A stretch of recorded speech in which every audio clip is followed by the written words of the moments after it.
trouble, come to the right place. If you're looking for trouble, look right in my face. It's Britney, bitch. Lately on the radio, the paparazzi follows me wherever I go. I'm a celebrity, I'm a celebrity, I'm a celebrity. What do you think it'll take to get the paparazzi to leave you alone? I don't know. Is that one of your biggest wishes? Yeah. It's okay. I would like for them to leave me alone.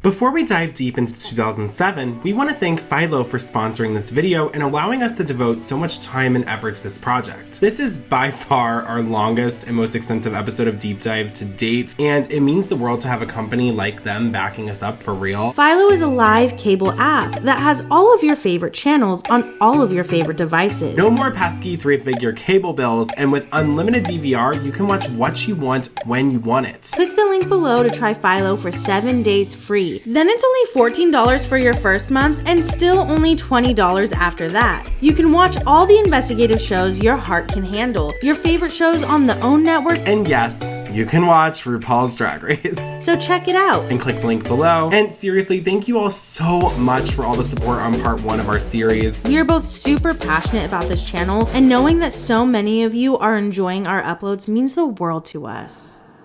In the early 2000s, paparazzi were much more prevalent than they are today. With Facebook barely getting its roots in the ground and Instagram not being around at all, celebrities weren't sharing their every waking moment with us. So a celebrity's fans' only glimpse at their lifestyle was if they signed to a reality TV show or through the lens of a paparazzi. Now, in recent years, we haven't seen as many paparazzi, and that's partially due to a lot of paparazzi laws that were introduced in 2010, including the anti-paparazzi bill that prevented paparazzi from interfering with a celebrity's vehicle and personal life, and that's partially because of the way Britney Spears was treated in 2007 and 2008. After her divorce with Kevin, she began drinking a lot more and started hanging out with the socialite crowd in Beverly Hills, and the paparazzi were on the prowl wherever she went. Whether she was at Starbucks or the club, paparazzi were capturing her every move. And Britney's relationship with them was complicated to say the least. Why wouldn't they let you in, Britney? What do you think? I don't really care. I mean, I could go to my house.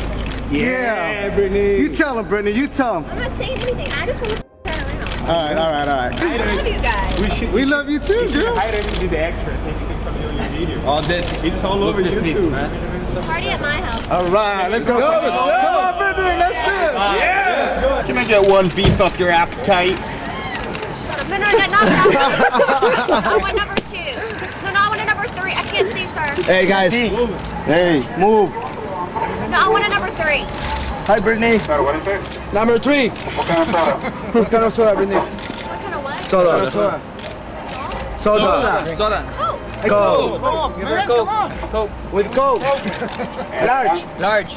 They hassled Britney and harassed her no matter where she went and tried to catch her at her absolute worst moments. There was even a period of time in the early 2000s after Britney Spears showed more than she wanted to in an incident with a paparazzi where paparazzi would intentionally try and take low shots while she was getting out of cars to try and take a photo up her skirt. Britney was even in a brief relationship with a paparazzi in 2008.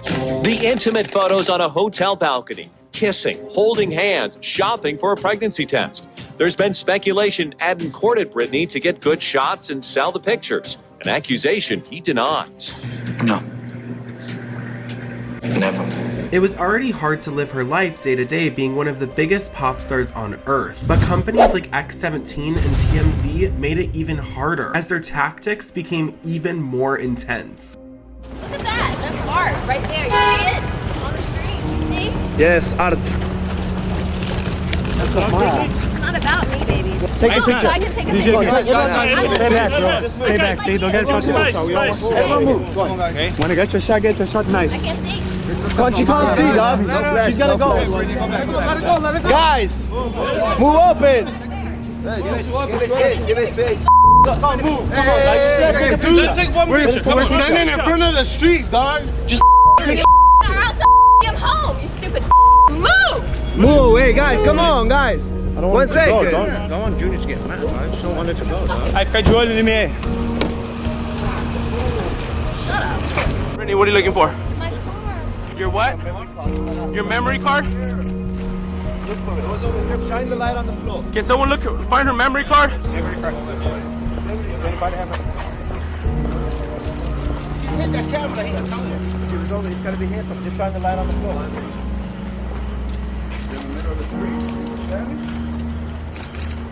You sure it's not in there? Should I check it? Britney, I think. Oh, they found it, Britney. You got it. There you go. Thanks, Gaio. Okay, watch your back. This car. Look out, guys. Look out, guys. Baby. You're welcome, Britney. The fish go. You like us again, Britney? Don't talk about you. Thank you, Britney. I just don't like it when you get in my way of my pictures. Okay, sorry about that, Why don't you Britney. take one I'm right a now? person just like you. Why don't you take one right now? Can you take a picture of us, Britney?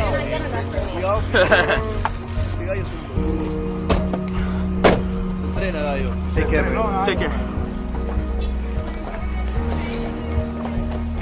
Is everything good, Britney?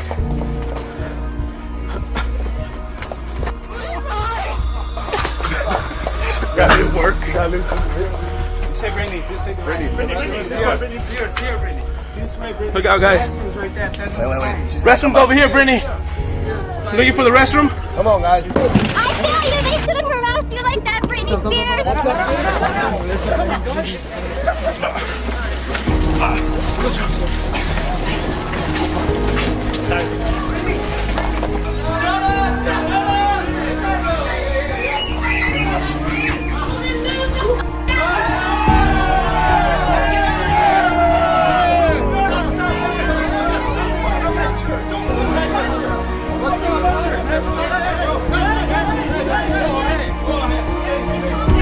You have kids?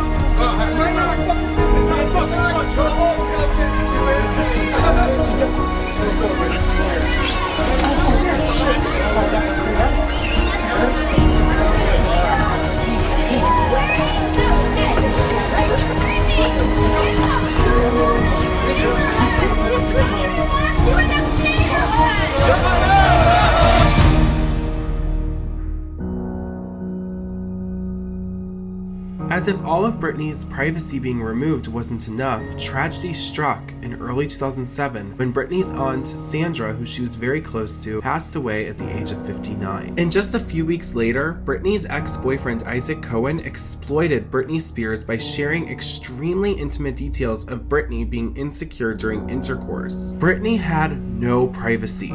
Every square inch of her body and every second of her life was publicly broadcast and exploited for as much money as possible. She'd go to get vitamins and 40 men would block her exit and blind her with flashes while asking her super invasive questions. Then those paparazzi would sell the photos and get extremely high prices for them from tabloids and news organizations like E! and OK Magazine. One of the most notorious paparazzi, Mel Boozad, was quoted saying, "If I get a picture of Britney and her baby, I'll be able to buy a house in those hills." At this point, Britney had no one she could trust. After people she had been intimate and vulnerable with had betrayed her, she was extremely paranoid and completely alone, all during one of the hardest times of her life. As Britney was currently dealing with paparazzi stalking her, tabloids and her ex-boyfriend exploiting her, all amidst a very public custody battle for her children. And what happened next was unfortunately inevitable. You look nice, Britney. Where are you going? Why are you crying, Britney? You okay, Britney? Are you okay, Britney? You should go home with me. Do you need to talk to someone, Britney? Why are you crying, Britney? I'm sitting for once and having a nice time with my dog. That's it?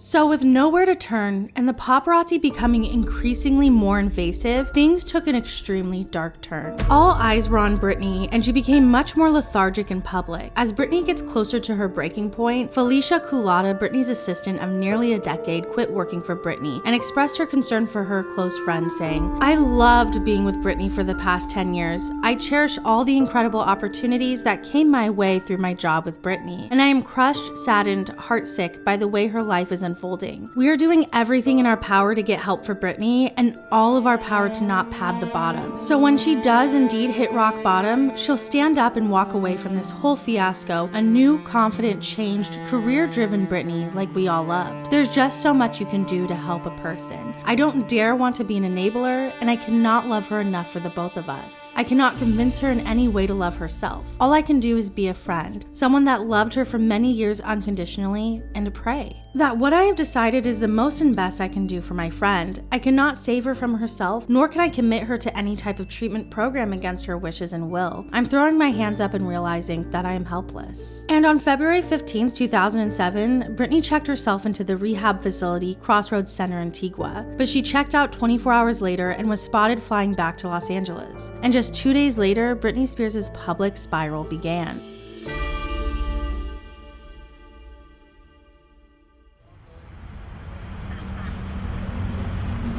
Easy. Make a hole. Back all the way up, guys. Come on, guys. Back up. Back up. Please. Back up, please. Back up, please.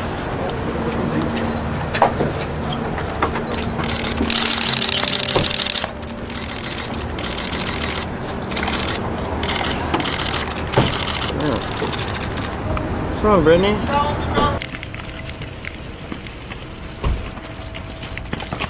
Britney, how about the Rehab is new? Is it close? Guys, back up, guys. It's true about the Rehab, Britney. I love you, Britney. All these guys are jackasses. Oh, yeah. So now we're gonna beat your ass, homie. I'd like to see that. It started with Britney being spotted at Esther's hair cutting studio. The studio was closed, but they opened it just for Britney. Hey, good for you. He's a bodyguard outfit. Okay. Let's go.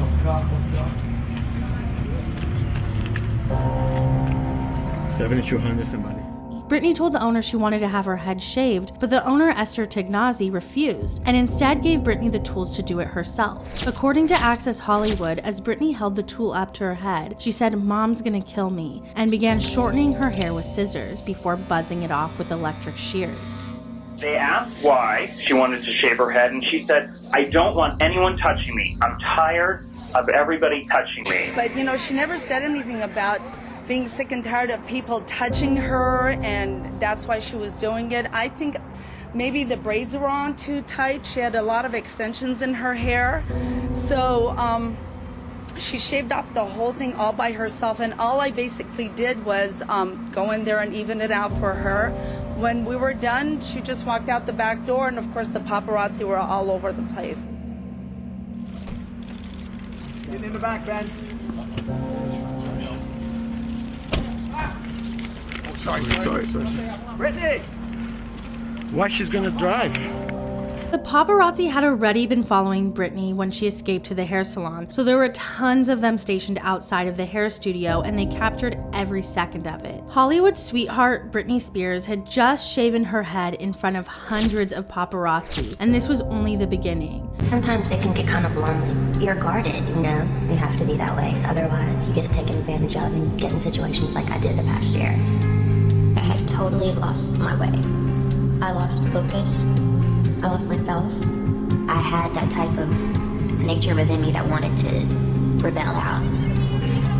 I never wanted to become one of those prisoner people. I always wanted to feel free and get in my car and go and not let people make me feel like I had to stay in my home. When you look back at the whole shaving of the head thing and all the rest of it, what provoked you to do that?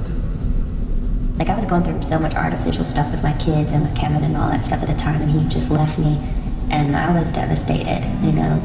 And people thought that it was me, like, going crazy and stuff like that, but people shave their heads all the time, you know? But I mean, I was going through a lot, but it was just kind of like me just feeling a form of a little bit of rebellion, or feeling free, or, you know, shedding stuff that had happened, you know? Why did you not tell anyone that's what you were doing? Huh? Why did you not tell anyone that's what you were doing? I didn't think it was anyone's business, really. Britney left the salon completely bald and led paparazzi to a Sherman Oaks tattoo parlor called Body and Soul. It was a pretty slow night, just like every other. And I remember hearing this insane roaring sound outside that was coming from seeming far away. And it got closer and closer, and I didn't know what it was. I wasn't sure what was happening, if there was a riot outside, and then the flashes came. The door opened slowly, and a hooded figure walked in the door. I still didn't know who it was, what was happening. It happened so quickly. And then I realized it was Britney Spears. The first tattoo that she got was lips that someone else's girlfriend had done, and the other one was a small cross. Now this started an even more intensive media frenzy, nothing like we had seen before. Hi, Britney. Love you, Britney. How you like your hair, Britney?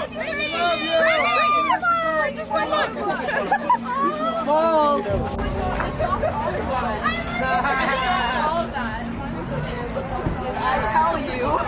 Let's go.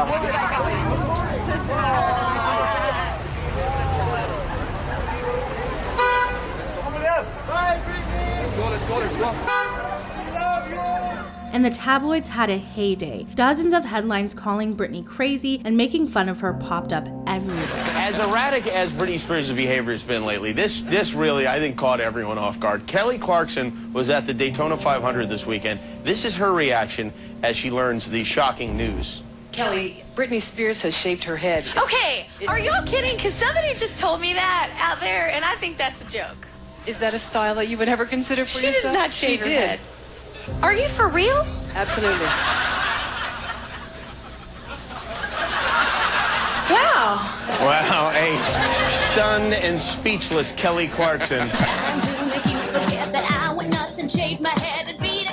The owner of the salon even sold her hair and began offering the Britney buzz cut. Britney explained that this was simply an act of rebellion. She had been under the control of her parents, a record label, and under the microscope of the tabloids for her entire life, and she just wanted to be free. However, freedom was not what Britney obtained on February 17th. Following the night's events, Britney was admitted to Sinai Medical Center. Then for 2 days, Britney went silent. But the media didn't. They continued to ruthlessly rip Britney apart. Tabloids like The Sun and The Inquirer having some of the most tasteless headlines of them all. And merely 2 days after shaving her head, Britney is briefly seen in a short blonde wig partying at the Roxy Club. But just 24 hours later, Britney has checked herself back into rehab at Promises Residential Treatment Center in Malibu. Rehab is supposed to be a private time where people suffering from addiction can recover and be attended to properly. It is more than just a medical recoup. It is also heavily centered around mental health and privacy. However, Britney wasn't even allowed that basic human right, as the paparazzi somehow obtained a photo of her on the private premises. Britney is past rock bottom at this point, with nowhere to turn and no one she can trust. She was allegedly upset at how far the paparazzi had gone, yet again, and she left the rehab facility only to head straight to the law office of Tarlow and Burke. Burke had previously represented Reese Witherspoon in a case against the paparazzi, which may be why Britney was there. Around this time, we begin to see a narrative form amongst those who are supposedly looking after Britney's best interests. Her father spoke to Fox saying Britney is a sick little girl who they're just trying to take care of. The same day Britney went to the law office, Kevin Federline scheduled an emergency custody hearing for February 22nd. Britney caught wind of this and allegedly wanted to talk it out with Kevin. She headed out to San Fernando Valley where Kevin lived to discuss this with him. However, as she was heading towards Kevin's house, the paparazzi were tipped off on where she was, and they immediately began following and harassing her. Britney needed to speak to Kevin in private as it was concerning her children, but she couldn't even do that without the paparazzi targeting her, selling the photos and exploiting her for millions. Britney had had enough.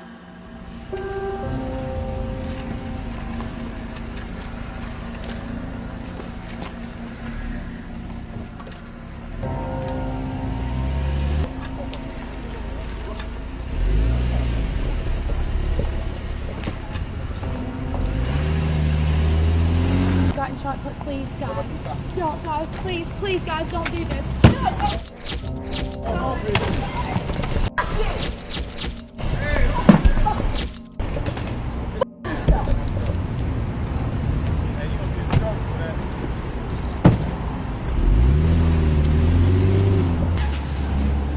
That's the outfit here.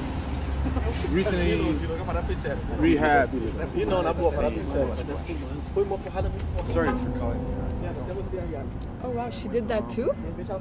After this incident, Britney allegedly spoke with Kevin, her mom, and Larry Rudolph, her manager, where they told her she needed to complete an entire treatment at Promise's rehab facility. If not, Kevin would take full custody of the kids. Britney agreed to go back to rehab, and the emergency custody hearing was then canceled. On February 27th, just 6 days after Britney had her meeting with Kevin, there was a leak from Promise's rehab facility alleging that Britney was struggling with postpartum depression and feeling like she's lost total control. This made headlines across the globe. Britney's personal life was once again blasted for the public to see, and they were not kind. However, on March 21st, 1 month after her meeting with Kevin, Britney completed the rehab program at Promise's rehab facility. No matter what Britney did, she couldn't trust the people around her. In her darkest hour, no one was there to help console her. As she is battling for the right to be a mother, all the public does is mock and degrade her. No matter what Britney did, no matter what steps she took towards a healthier life, the media exploited her and drained her name for every penny that it was worth, and she had just had enough.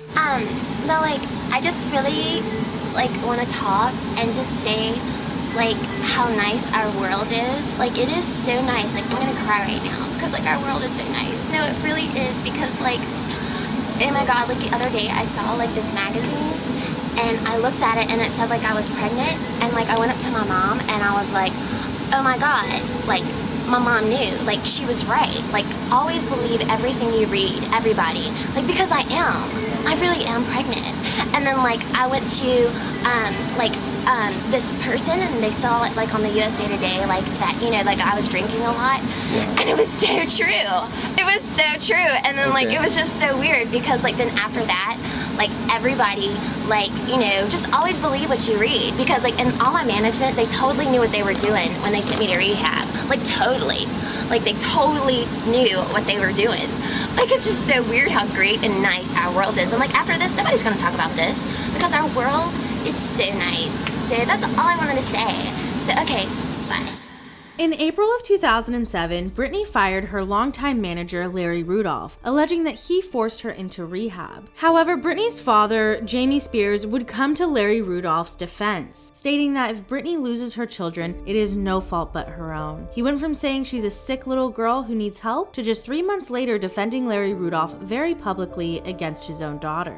Britney replied saying that she was praying for her father as they have never had a good relationship. Around this time, Britney began isolating herself from friends and family, not knowing who she could trust. This is the time period that she met Sam Lutfi at a club, and they were instantaneously best friends. With Britney firing her management team and no longer trusting her family, she had to create her own support bubble. Sam and Allie, who was her cousin and assistant, would be just that for Britney. And for the rest of the year, the three of them would be inseparable. No, just kidding. Britney, do you want us to sing a birthday song for you? Happy birthday.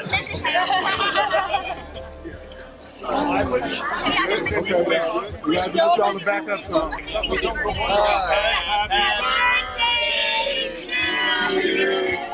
Happy birthday to you. Happy birthday, dear Britney. Happy birthday to you. In May of 2007, Britney surprised all of her fans by doing a set of live shows at the House of Blues in a few major cities. The media would rip these performances to shreds and would continue to speculate every detail about Britney's mental health. She could not catch a break from the media. Britney felt she needed to humanize herself in an open letter to her fans. Britney opened up in this letter like she hadn't done before about what was going on with her this year. She started off talking about the tabloids, saying, "I used to be angry at the tabloids for printing horrible things about me, but now I try to just be numb to what I see." She went on to discuss her experience at rehab, and this paragraph's really important because she does mention her manager, Larry Rudolph, saying, "I had a manager from a long time ago come in and try to direct me and my life after I got my divorce. I was so overwhelmed, I think that I was in a little shock too." In the next paragraph, Britney talks about being financially taken advantage of, saying, "This letter is not to place blame on anyone, although I do see the world with a completely different set of eyes now. Being in that vulnerable state and taken to dinners and parties with friends and finding out later you paid for everything was a huge learning lesson for me." Britney continued to open up, saying, "I feel like some of the people in my life made more of some issues than was necessary. I also feel like they knew I was beginning to use my brain for a change and cut some ties, so they wanted to be in more control of my life than me." Now here's what's interesting about this letter. If you look it up on major media sites such as People, they cut out every part where Britney talks about the media's portrayal of her, people trying to control her and use her. And you have to click to expand the article to actually see the unedited letter. This is just another example of the narrative being manipulated and Britney's obvious warnings about her situation being hidden and ignored. Exactly 1 month after the letter was published, Britney was spotted delivering another letter to her mother. Allegedly, this letter contained orders telling Lynn Spears to stay away from Britney's children. Lynn, how you doing? Why is it that Britney served you? A love letter. A love letter? What did the love letter say? If you call this a serving, you know? Yeah? Why are the rumors then? Why are they saying that she's going to serve you? There's problems between you guys. Rumors. There's always rumors, huh? It's always rumors of Well, rumors. let's clear them up. I mean, She did not serve me. she did not serve you. She did not. So how's your mom? You think everything's going to be okay with her? I'm praying for her right now. I Are hope ya? she gets all the help she needs. And Do you think she needs to go to rehab? I don't know. I'm very Brittany, concerned, are you going to so- try and make up with her? Or? You know what? In time, who knows what'll happen? Really? Are you going to go to help her out? Kenwood? Huh? Are you going to go to Kenwood? What's where I'm from? Yeah. I don't know. I like it here. Brittany, can I give you this? I love you guys. Can I give you this? Love you too, Brittany. Thank you. It's important to note that at this time, Lynn was allegedly shopping around a tell-all on Britney and was working with Britney's fired manager, Larry Rudolph, someone who Britney strongly felt like was untrustworthy. There was a lot happening in July of 2007, more than the media and public knew at the time, and something we're going to dive into later. Britney was making headlines yet again when she sent a tongue-in-cheek handwritten apology to X17.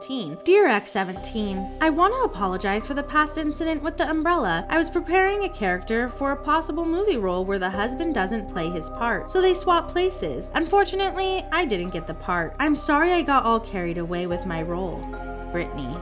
Also this month, her assistant set up a tell-all with OK Magazine to dispel rumors and talk openly about reaching her breaking point. However, given everything Britney was going through publicly and behind closed doors, she just was not ready for this kind of interview, and it was a total disaster. She was blasted for eating fried chicken and wiping the grease on a loaner designer dress and walking out before they could get any usable photos. As July came to a close, Britney's divorce to Kevin Federline would become finalized. They would, however, go on to have a very public custody battle in the months to follow. During this time, Britney also hired Jeff Quantinitz as her new manager, and things were looking much more positive for her life. The next few months, while they would be brutal, would have several pop culture defining moments and would change Britney's career forever. Although she hit a parked car trying to escape paparazzi and got charged with a hit and run, August held a lot of positive news for Britney as well, as rumors of a surprise VMA performance were swirling. This was major. This would be the first televised award show performance since Britney shaved her head, and Jeff Quantinett's first major project managing Britney Spears. There was a lot riding on this one performance, and with Britney in a very public custody battle, she wasn't in the best headspace to be doing something this intensive at the time. The media began labeling this as Britney's big comeback, and when the night of the blonde hair who sang and did pop records, and now it's this girl with blonde hair who sang and did pop records, had 2 kids, got me, you know what I mean? Like, we all know her story, and it's at times unfortunate, but at the same time, it's interesting. When it came time for Britney to go on stage, she performed Give Me More, the first single off her new album. And Britney's fans were elated that she was back, but she unsurprisingly drew a lot of criticism as well, with people unfairly body shaming her and making fun of her for months after the performance. Britney was suddenly the laughingstock of the music industry. It's not really fat at all, but compared to the other girls, she looks big. She looks like the fat Elvis, walking around the stage doing things she used to do, but doing it really poorly. This performance was particularly painful for Britney Spears because she had really set herself up for it. She wanted to open the MTV Awards. She wanted to make a splash. She wanted to show everyone that she could do it. And this has just made things worse for Britney. We actually did a flash poll on usmagazine.com immediately afterward asking, is Britney back? And 81% said no. It was, you know, as everyone's talking about, it was stiff, it was flat. She needed about 100 hours more practice before this thing was ready for prime time, let alone to open the MTV Video Music Awards. Right, you know, and forget, you know, appearance, because people have made comments about her not being in peak shape. She looked downright out of it. I mean, this is somebody who perhaps you may have questioned whether or not she had the best voice in the world. She was known for being an entertainer and for being able to dance, and she's literally being directed and shuffled around the stage. Britney seemed nervous, the MTV Music Awards, and at times so out of it that you wondered if she knew where she was or if she knew the words to her own song. My take. How did the people around her allow this to happen last night? She has a manager, a record label, a lot to lose. Why didn't someone say, hey, you're not ready to perform? What does she pay these people to do? Her eyes were open, her lips were moving, she remained conscious the entire time.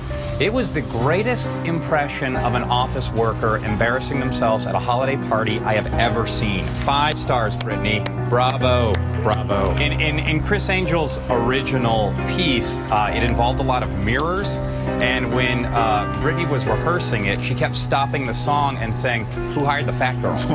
Extra claimed that she was seen texting somebody immediately after her performances. Any guesses on the nature of the text, Joel, and the recipient of the text?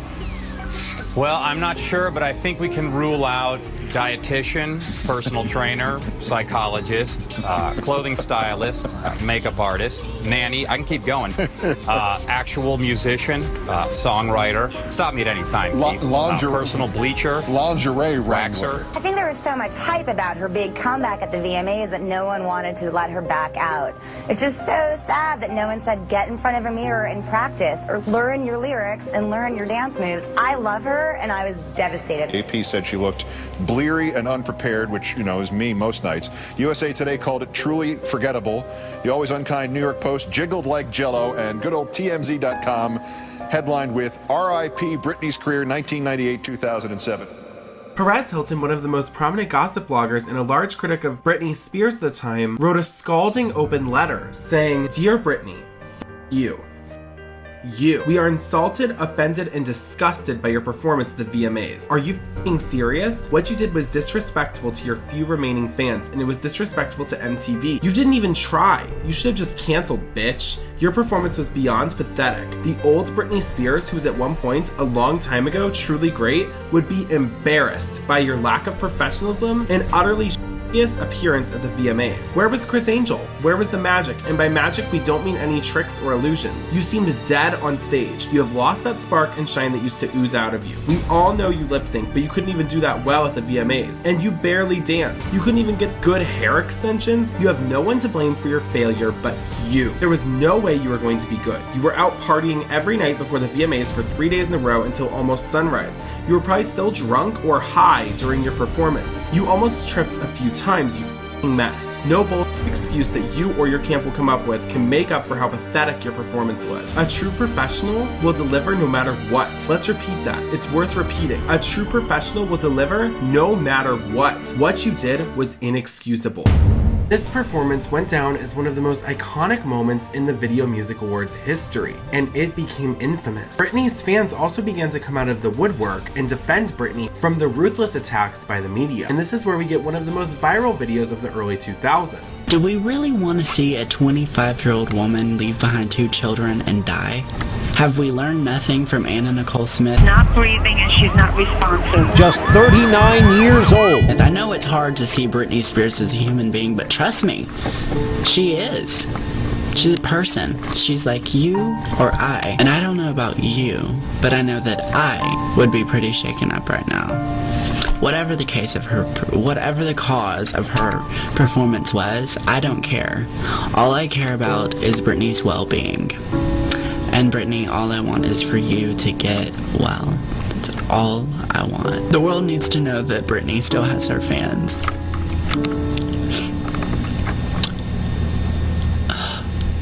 Britney needs to know that she still has her fans. And how dare anyone out there make fun of Britney? We're not gonna pass up a chance to work with Ginger Fox. She's a huge star. She was, till she hopped on the cycle train and crashed into Has-Been Island. Ginger's manager said that she's gotten some, mental health. And now she's ready to make a big comeback. She looks okay from a distance. She's just marching around the stage like an idiot.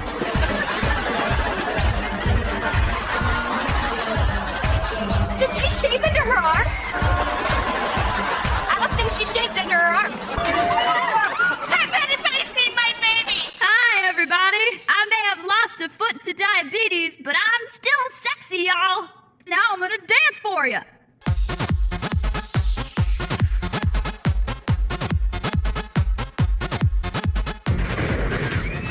Excuse me, Mrs. Spears, but your kids are here and they've brought you a squirrel. My boys? Really? Send them in. It's okay. My kids are here. I feel better now. We did it, guys! I told you that would work. Yeah, all right. You mean it was just a joke? My kids ain't here? All right, Daddy, just flash us your crotch or something. I got a better idea. You do? Yeah. No! Get me a drink, bitch. I sort of see you. I think I took too many Xanax. Rehab left too soon, made my head look like the moon. That's Britney, bitch. And so you felt like dropping in and just expect me to be free. After all she's been through, she lost her aunt. And these are for you, Aunt Sandra. She went through a divorce. She had 2 kids. Her husband turned out to be a user, a cheater, and now she's going through a custody battle. Perez Hilton talked about professionalism and said if Britney was a professional, she would have pulled it off no matter what. Speaking of professionalism, when is it professional to publicly bash someone who's going through a hard time? Leave Britney alone! Please! Even Chris Crocker was ridiculed for defending Britney Spears and became a celebrity on their own. It was so popular to dislike Britney Spears at the time that her supporters were being ridiculed as well for just standing up for her, even though they were on the right side of history. Only 11 days after Britney shocked the world with Give Me More, her manager Jeff dropped her, saying the current circumstances prevented him from doing his job. And merely a few weeks later, the court ruled that Britney could only have monitored visits with her kids. But she appealed and was able to get one night a week. When Britney left custody court, the paparazzi caused yet another car accident. A sheriff was holding back the paparazzi when Britney accidentally ran over her foot, trying to get away, and unfortunately, just a few weeks later, the court ruled that Britney could no longer drive her kids around due to the dangers of the paparazzi. They had taken everything from her. Her privacy, her serenity, and now the right to drive her children. This was a really big deal to Britney, as being a mother was a huge part of her identity. She just wanted to raise her children in peace. The entertainment industry had stripped her of everything and continued to ruthlessly manipulate and abuse Britney every chance they got. And this all came to a head in the fall, when Britney was gearing up to release the most influential and experimental album of her career.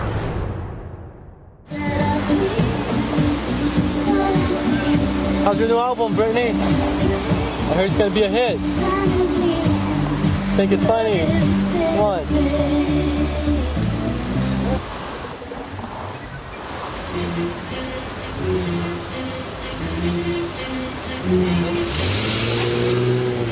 In July of 2006, Britney began work on one of her most unique and successful projects. It would be a new album with a completely different sound. She began production of Blackout by recording Radar the day after she filed for divorce from Kevin Federline, and recorded the rest of the album amongst some of her darkest moments. You know, it was also a dark period in her life, but what was it like being in the studio with Britney Spears? You know, it was awesome in the beginning, and she was the sweetest, most happiest thing. And so it was difficult to see her go through the transition, because we were there through the transition and things got a little bit rushed. Britney, your single's doing incredibly well. Are you happy? Yeah. You know it's number one, right? Number one ring. Yeah. After Give Me More hit number 1, they moved the release up 2 weeks. But this album had one of the most non-traditional press runs ever. Because it'd be real funny if she were like, just kidding. Well, it'd be funny up until kid number 2. Because, I mean, think about it. She's done no press for her album, which I love, by the way. I like that album. But yeah, I do. But she's done no press. She's getting so much press off of all this other stuff. Britney only did one interview about the album with Ryan Seacrest. Today, the album's been out for a day or so. What will you do for the rest of the week? Do you have to do appearances? Will you promote the album? What are you going to be doing? This is it. This is it. This is the promotion. You promoted it on air with Ryan Seacrest. We don't need to promote anymore. All right. So, well, then let's cover all of our bases this morning. What about Piece of Me? Is it's kind of about your image in the media and the paparazzi swarming and everyone always on your case. What was the message you wanted to convey with that song? Just, like wherever you go and stuff like that, there's a lot of people who want to ask questions and they just, sometimes you don't know their intentions and stuff like that. So it's just kind of a cute way of putting it out there, you want a piece of me and in a cool, cute, clever way. So but it's a cute song. I like it. On the day Blackout was released, Court Commissioner Scott Gordon ruled that Britney can visit her sons 3 times a week with a monitor and would need to submit to drug and alcohol testing. As Britney's custody battle had been so public, Ryan Seacrest saw the opportunity to get the exclusive. But as he continued to press Britney about her children, the interview took, an awkward turn. Well, you've obviously been aware of the conversation about your kids and obviously all of the things that you've been doing to, go to court. You have the court dates. You've had the reports of the parenting coaches and everything that's been going on and covered. How do you respond to those who criticize you as a mom? Like I said, people say what they want and, do what they do. And it's sad, how cruel our world can be. But at the end of the day, like I said, you just got to know in your heart that, you're doing the best that you can. And, that's basically it. And do you feel like you're doing everything you can for your kids? What? Do you feel like you're doing everything you can for your kids? Oh, God, yeah. And how often will you see them? We aren't, that's all in the court, stuff like that. My lawyers know all that stuff. Let's talk about fun stuff. Yeah. Okay, Sam, what do you want to talk about? Land? All right, so we're live. It's 9:23 right now. Britney Spears' house is linked up live here. This is Allie, her friend Sam, and Britney. Hey, Allie, ask Britney what she wants to say to her fans, because a lot of them are listening right now that have bought this album. You know what? She just ran into the other room. I know she just wanted to say thanks to them and, hold on. She really appreciates everything and them supporting her through everything. Does she want to say it herself? Yeah, see if you can find her. Oh, she's in the shower. Do you want to try us back in a little while? Yeah, we'll call you back because I think you should let her say something to her fans. That'd be great. Absolutely. Okay, cool. Thanks so much, Ryan. Call you in 10. But even with no promotion and no press runs, Blackout received some of the best reviews from critics in her career. It may have been one of her darkest years, but she made an album that was ahead of its time, changing pop music yet again. And with entire songs dedicated to the media like Piece of Me, the album is a time capsule for the year 2007. 2007 was Britney's last year as a free woman, and it was full of nothing but struggle, heartache, and abuse at the hands of the media. Britney Spears had been so controlled for the first 25 years of her life that reaching her breaking point was inevitable. And over a decade later, this time period is still affecting almost every aspect of her life. To quote Perez Hilton, who ruthlessly ripped her to shreds, "Looking back now, it really does seem like Britney is lucky to still be alive." Britney had thought she had hit rock bottom, but little did she know the fears she expressed in May about people trying to take control of her life would come true. In the past few years, we have learned even more about why Britney isolated herself and was so paranoid about the people she thought she could trust. In an alleged leaked email from July of 2007, we see Britney contacting her lawyer, Gary Stifelman, stating a woman named Lou Taylor had been stalking her. Britney was concerned as Lou Taylor had alleged plans to visit her drunk father in Kentwood, Louisiana. Britney stated, "I don't care about him, but she could easily find my mother and hurt her."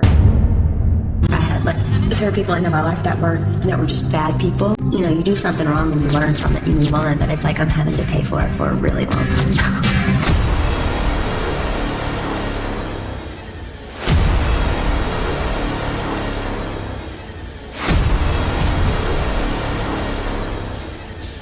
If I wasn't under her strengths that I'm under right now, I feel so liberated and feel like myself.